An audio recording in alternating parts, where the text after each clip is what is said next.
In today's video, I'm gonna break down the idea of the biggest fat loss mistakes. Anytime that I've undergone a fat loss transformation, like I did from looking like this to looking like this, or in the instance of Dan, who went from looking like this to looking like this, there's a lot of clues that are left that allow you to understand what makes people successful and what makes people fail.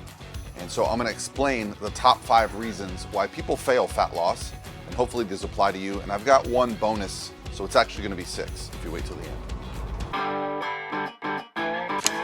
Hey guys, what's going on? This is Paul Bella from ProPhysique.com. In today's video, I've just been thinking a lot lately about the idea of success when it comes to fat loss, because a lot of people have lost body fat, and I'm talking about lots of body fat.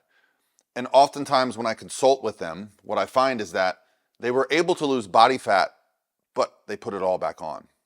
And so we're gonna break down some of those reasons why that's happening. Because what I do as a coach is I set up individual consultations at no cost, which if you're looking for a coach, I'm happy to do that. I'll put a link below to talk to you guys. But I wanna help you guys who don't necessarily need a coach, you girls who don't necessarily need a coach, but you just need to understand how this works. So the first thing that I wanna say about fat loss is it's of the opinion of many people that you need to make these drastic wholesale changes. You'll see these programs that say, never drink alcohol, never eat carbs, never eat past 5 p.m. You have to do some kind of intense cardio or something like this. And I think that misses the point of what actually causes fat loss. So first things first, don't make huge changes right out of the gate, okay? I think for a short amount of time, that can work. For a few weeks, maybe even a few months. But if you do something drastic that goes against your personality, over time, you're gonna start to resent that approach. So first things first, don't make these huge changes. I wanna see you start small and build on that foundation. Start small. Instead of saying, I am going to completely change my lifestyle, I'm going to completely cut out alcohol, I'm going to completely cut out the foods that I enjoy and just stick with these healthy options. Instead, your first week, why don't you just be accountable and start tracking the calories that you're taking in with an app, okay? Nutrition IX is the app that I'm currently using. It's just a food diary. If I have something to drink, something to eat that has calories, I put it in there. At the end of the day, it says, hey, you had 2,300 calories. Cool, it's just data. Now I can learn from that. Also, be accountable with your daily activity. When I first started tracking my steps, I was actually a little shocked at how few steps I got. I work from home. And what I found that there was days I was only getting 3,000 or 4,000 steps, and that included me going to the gym. But guess what? I drove to the gym, I worked out, I drove home, I sat back down at my desk right here, and I worked. It wasn't until I started getting this information that I started realizing my activity levels are quite low. And what causes fat loss, guys? It's that deficit. It's creating a gap between the amount of calories that you take in and the amount of calories that you burn throughout the day. Okay, now we burn calories automatically. Our body uses calories to keep the lights on, but we can also increase the amount of calories we burn through our activity throughout the day intentionally, either through exercise or just getting more steps. But the idea here is that you don't need to make wholesale changes to see progress. You just need to have some basic data, and then you can move forward. The second reason that most people fail, and it kind of ties into the first, is because of a non-sustainable approach, okay? If you're going to do something to lose body fat that you're not going to be able to sustain or maintain once the body fat comes off, you're going to put the body fat right back on. This is where these weight loss drugs, the shots right now that are helping people because they reduce their appetite, what we're seeing is some lawsuits and some pretty stark results from people that were able to lose a lot of weight because of a shot. And then when they stop taking the shot, they put the weight back on. And they also may have some health issues. Now, that's not always the case. If you take an intelligent approach and you make some lifestyle adjustments along with this shot, I'm not impugning it, but what I'm saying is, if you're not doing something that's going to be sustainable for you long term, there is more than likely the chance that you're going to put your body fat back on. This is where I see people say, hey, I'm going to start running 10, 20 miles a week, but they actually dislike running, and so they don't maintain it. Or they say, I'm going to completely cut out alcohol and I'm going to completely cut out carbs for 30 days, 60 days, 90 days. But at the end of that, they really do miss their carbohydrates because, well, they're delicious and they're good for you. And they also start to miss having a drink here and there. And so we start to get this binary thinking of like, I either need to be all in or when I'm off, I need to be completely off.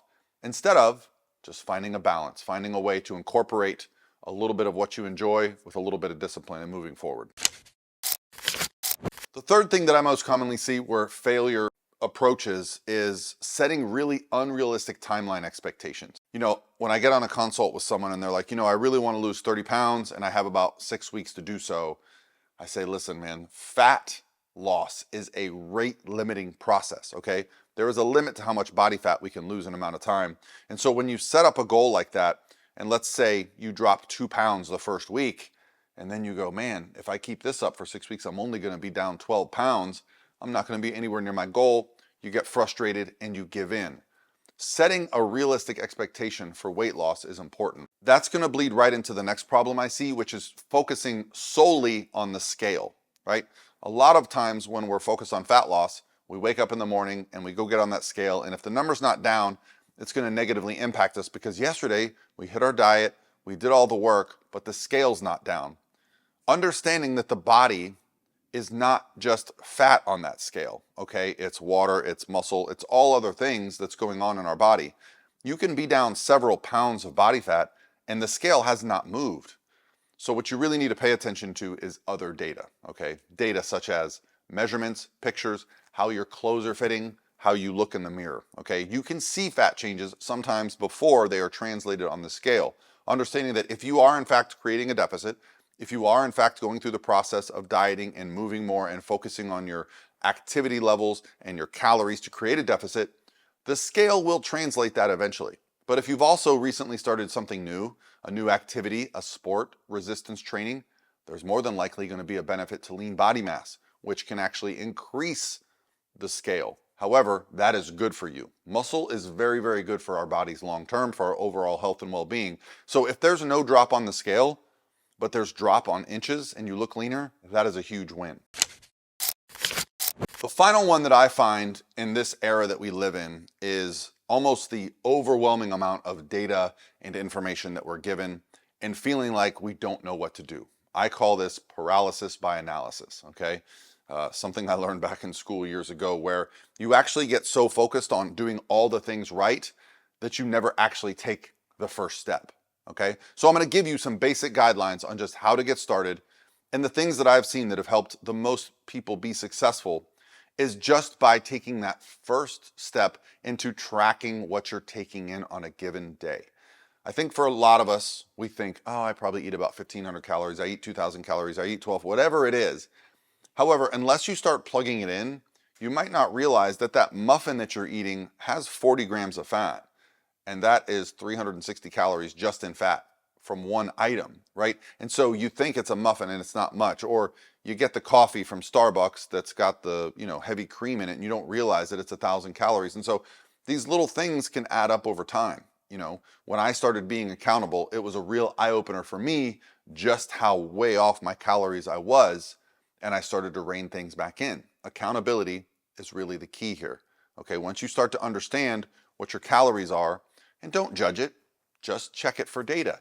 And you can start to adjust things. Okay, maybe I can make some swaps here. One of the early swaps that I make with most people is if you're drinking your calories, there's almost always 0-calorie options for that, such as something like a Gatorade or a soda. Instead of several hundred calories throughout the day with those items, you can have Gatorade Zero or a diet soda where you get 0 calories, okay? And so this has allowed me to diet and still enjoy things, help my clients reach these goals. And ultimately, that's where success lies. It's not in trying to become a completely different person. It's morphing the things that you're doing into your daily routine. So I'm going to give you some of the things that I have found that have allowed me to maintain this physique. I used to walk around in my 240 pounds, 245 pounds. Now I walk around somewhere between 215 and 220 pretty consistently. I can get down and get shredded and go in bodybuilding shows if I want, but this is where I feel good and strong and healthy, and it requires very little effort from me because I've built this stuff into my life. So I'm going to explain some of those things, but I want to talk about my one bonus that really helps people be successful, and that is community. I think we undervalue a community, okay? The idea of other people going through the same things as us. And the reason I've learned that is because we run a transformation challenge a couple times per year. We've got another one coming up here in the next month, We do give away $25,000. It does include nutrition and training plans, but every time I do a podcast, which I just did, I'm going to be putting a video on this channel in the next couple days with one of our winners.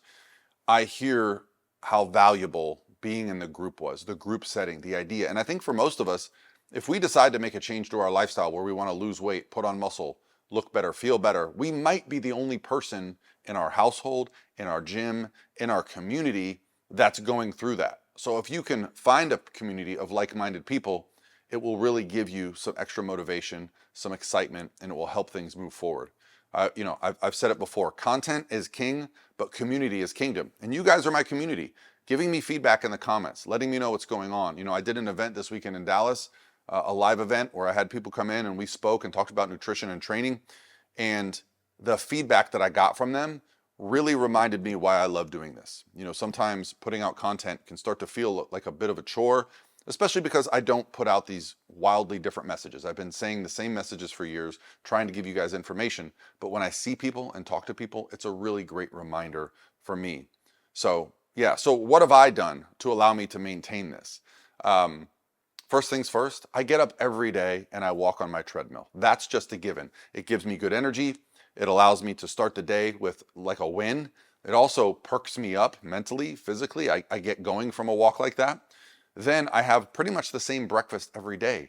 I just have my vegan protein powder because, I'm allergic to whey. So I do my vegan protein powder. I do a coffee. I'll do some fruit like a banana or an apple or something like this. Or if I have to bump up the carbs, I might have something like some carbohydrates, like some Pop-Tarts. But the idea is that that's just my non-negotiables. I get up and do that every day. And I think if you guys can start to build things in like that, I like to go to the gym 5 days a week. I like to get up every day and walk. These things really allow me to kind of keep my consistency really high, where if I do want to go out to dinner, I do want to have a couple drinks, it's not going to throw me completely off my pattern. I make sure that I put my priorities for myself first and then fit things in throughout the day.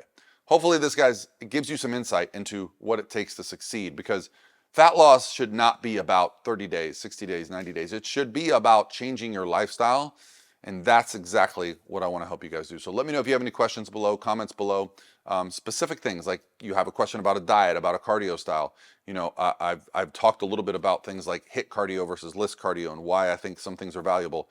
And again, I've made well over 1,000 videos, probably close to 1,400 at this point. So I'm happy to discuss any topics that you guys have questions about via my Instagram direct message or in the comments below. All right, guys, I'll talk to you tomorrow.